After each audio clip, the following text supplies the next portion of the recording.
ఖరీదైన స్కాచ్ బాటిల్స్తో పాటు తెలంగాణ రాష్ట్రంలోని కొన్ని ప్రముఖ బ్రాండ్లకు చెందిన మద్యంలో కల్తీ జరుగుతున్నట్టు మందుబాబులు ఆరోపిస్తున్నారు. విదేశీ మద్యం బ్రాండ్లలో ఈ తరహా కల్తీ ఎక్కువగా జరుగుతుంది.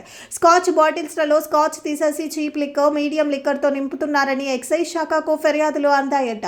ప్రీమియం బ్రాండ్లకు చెందిన మద్యం సీసాల్లో స్పిరిట్, చీప్ లిక్కర్తో నింపి విక్రయిస్తున్నట్టు మద్యం ప్రియులు ఆరోపిస్తున్నారు. వాస్తవానికి నకిలీ మద్యాన్ని నిరోధించడానికి ఎక్సైజ్ శాఖ హెచ్డిసి లేబుల్స్లో విధానాన్ని అమల్లోకి తెచ్చింది. క్యూఆర్ కోడ్, బార్ కోడ్ ఉంటే లేబుల్స్ ను మద్యం బాటిల్స్ మూతల మీద అతికించేస్తున్నారు. దీన్ని సులభంగా డీకోడ్ చేసి ఈ మద్యం సీసా అసలుదా, నకిలీదా అని గుర్తించవచ్చు.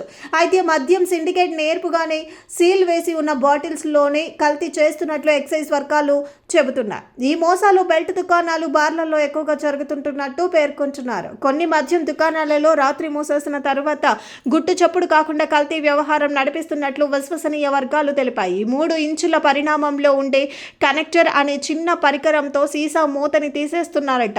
హెడ్సీవ్ లేబుల్ ఏం మాత్రం చెరిగిపోకుండా నేర్పుగా మూతలు తీస్తారని ఓ అధికారి తెలిపారు. ఒక్కో బాటిల్ నుంచి మద్యం తీసి దాని స్థానంలో నీరు, spirit, cheap liquor, medium liquor ఇలా సీసా బ్రాండ్ను బట్టి ఏది సరిగ్గా కలిసిపోతుందో దానిని కలుపుతున్నారట. ఆ తర్వాత తిరిగి యథాతథంగా మూతను బిగిస్తున్నారట.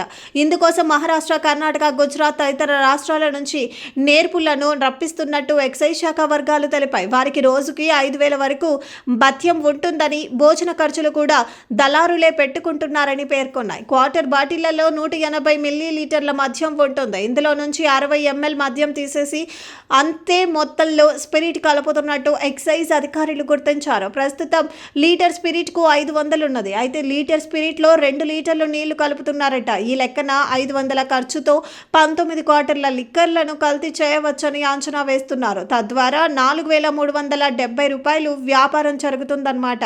బహిరంగ మార్కెట్లలో స్పిరిట్ పై నిషేధం ఉంచడంతో ఈ పరిశ్రమల నుంచి సేకరిస్తున్నట్టు సమాచారం. కాంగ్రెస్ నేత బార్ అండ్ రెస్టారెంట్లో గత నెల రంగారెడ్డి జిల్లా ఎక్సైజ్ అధికారులు అయ్యప్ప సొసైటీ ప్రాంతంలోని ఓ బార్ మీద ఆకస్మిక దాడులు నిర్వహించారు.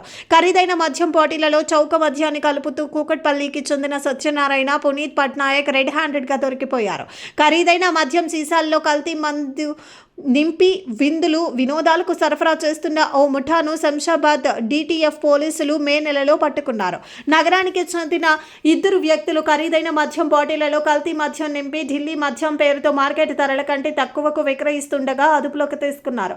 నిందితులకు ఈ కల్తీ మద్యాన్ని సరఫరా చేస్తుంటారని విచారణలో తేలింది. కాటేదాన్ ప్రాంతంలో జరుగుతున్న ఓ ఫంక్షన్ కు ఈ ముఠా మద్యం సరఫరా చేసేందుకు ఒప్పందం కుదుర్చుకుందని కారులో బ్లాక్ లేబుల్ మద్యం బాటిల్స్ తరలించగా ఎక్సైజ్ అధికారులు పట్టుకున్నారు. నగరంలో వెచ్చలవిడిగా మద్యం కల్తీ గ్యాంగులు తయారయ్యారని ఎక్సైజ్ ఎన్ఫోర్స్మెంట్ కు ఫిర్యాదులు అందుతున్నాయి.